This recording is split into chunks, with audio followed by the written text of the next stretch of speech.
Hi, Aeron. Nice To see you, mate. Thanks for coming down. Yeah. Just going to introduce Aeron here. You turned professional at boxing. Yeah. Roughly when? Roughly, I signed my contract roughly this time last year, actually. Yeah.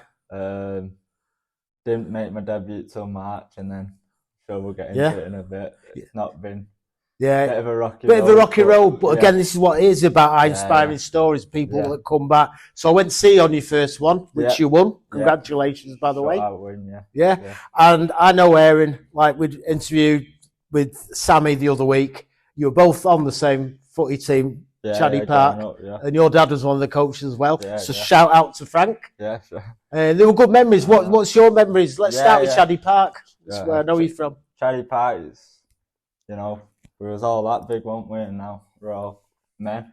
But like every single one of them lads were cracking lads. Top, and, we used to go everywhere together, didn't we? To go to Cleethorpes every year, all this. And great times, Football was what got me into boxing in a way. So, right. So how did that? I was going to ask you about that transition from footy. Basically, obviously, we was quite a decent. Chaddy Park was good quite side, a decent side, weren't we? And my dad said, because my dad had done a bit of boxing fitness training before, and he said, to up your game for football, I'm going to take you boxing, and the fitness side will help you with your football. So obviously, took me to just get fitter for football, fitter, and a bit is that how it started? And then, right. Well, Frank was always known. He's known as a fitness. Well, if he was taking your training, you knew you were in for a session, but paid off with it. But my dad always pushed me. He always encouraged me to be fit and take everything, do it serious or don't do it at all. Right. So all or nothing type of thing. Right. And it worked. I mean, I might have done my head in a bit when I was younger, but I'm grateful for it now. So. I'm not going to say anything about that. But so again, that's another thing I'm interested in. Obviously, the importance of male role models. It's important. Shining example, isn't he? Yeah. If someone's like a role model's teaching you the right things to look up to, then it's important because you're going to look up and definitely. Yeah. If someone's challenging you to do something, you're going to do it. Yeah. And do you feel that's helped with your box? Would you have gone into boxing, do you think, if you hadn't been fair? To be honest, I was a kid, it was all about football. Football. You had a decent team, didn't you? Yeah, we had a good team, and I loved football. Yeah. But then, as I got older, my first coach was called Mick Mulcahy as a boxer. Right. And he said, look, does he want to just play football or does he want to box? Because he's quite talented. Okay, there you go. He's got brilliant. A bit of talent. Right. So does he want to box? And my dad was like, I don't really know. You'll have to ask him, sort of thing. And at first I was a bit like, no, I don't really want to do it. And then sort of just did it. And then boxing slowly overtook football. It did, didn't it? But, I mean, you carried it. I'm grateful for Chaddy Park because that's the starting point. It's the starting point.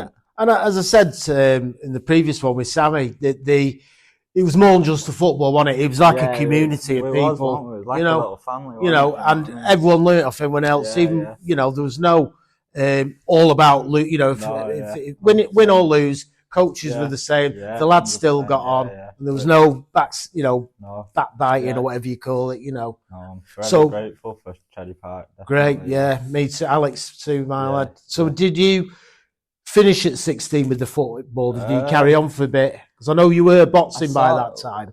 I was boxing, and then I was playing football still for my dad's team. I sort of give it up at 16. And then obviously we went into college and stuff. Yeah. And I went to an academy called Joe Gallagher's Boxing Academy. Okay. So I was doing like sports and nutrition studying, but I was training in the mornings there and training at night. So I said to my dad in the end, I said, I'm going to have to pack football. It's fair enough. Because it's just too tiring. But no regrets. No regrets. But And what's your boxing title? Official.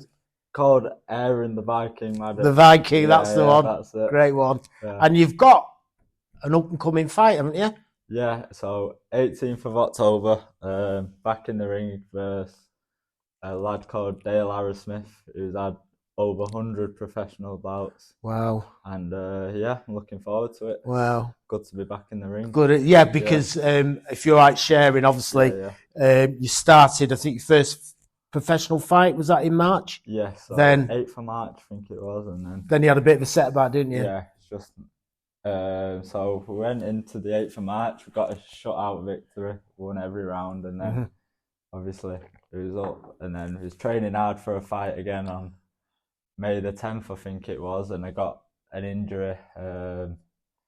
And I remember one Friday, it was like, I thought I was training and I was in pain when I was training, so I was like, I'm going to have to get this sorted. Yeah. So then quite quickly, actually, they said you're going to have surgery the next day. So it was quite quick. And then, so I was like, I'm going to have to pull out of this fight, which I was gutted about. Yeah.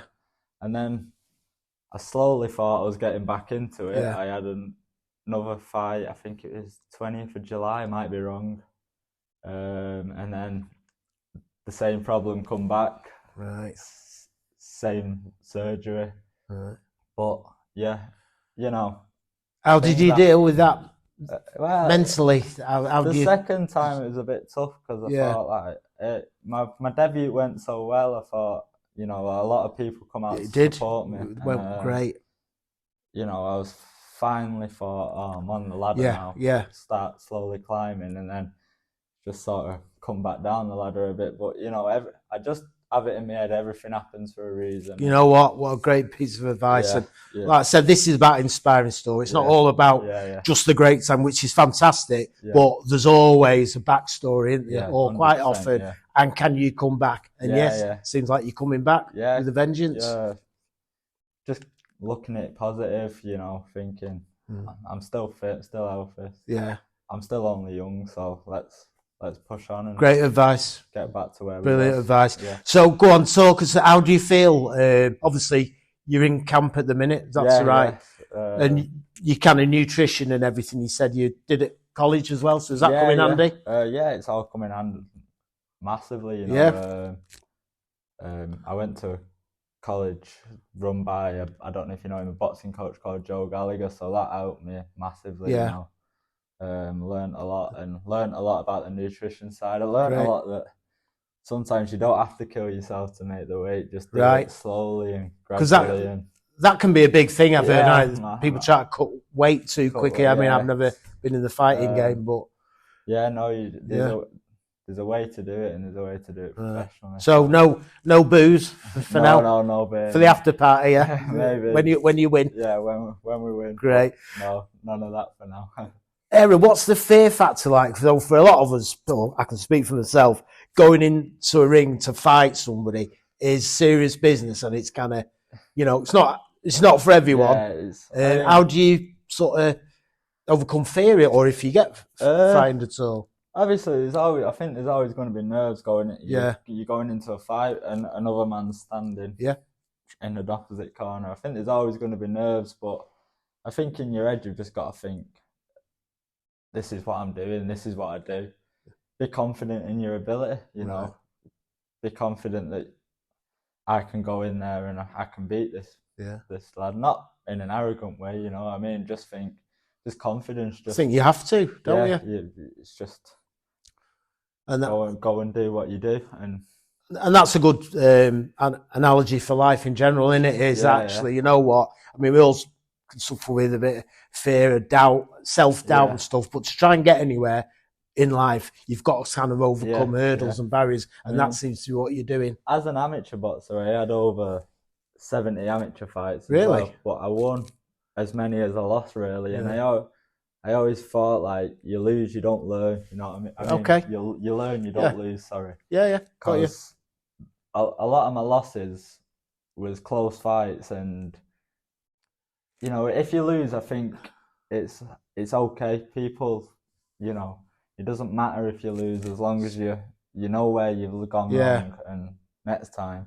That's keep going. Yeah. That's great advice. Keep going and that's great advice. Learn from what you've not done right and correct it, sort of thing. Brilliant. So I know you do some work as well, but you also offer mentoring. So as well as my boxing, I'm a level 1 coach as well. Train younger lads and girls at my amateur boxing gym called Hamer ABC in Rochdale. Yeah. I like to give a bit back to That's great. To the community of Rochdale because they've done so much for me, and I also do one-on-one sessions where privately where I just teach people the basics away from like a public session where just me and them basically, and you know, if you want to learn.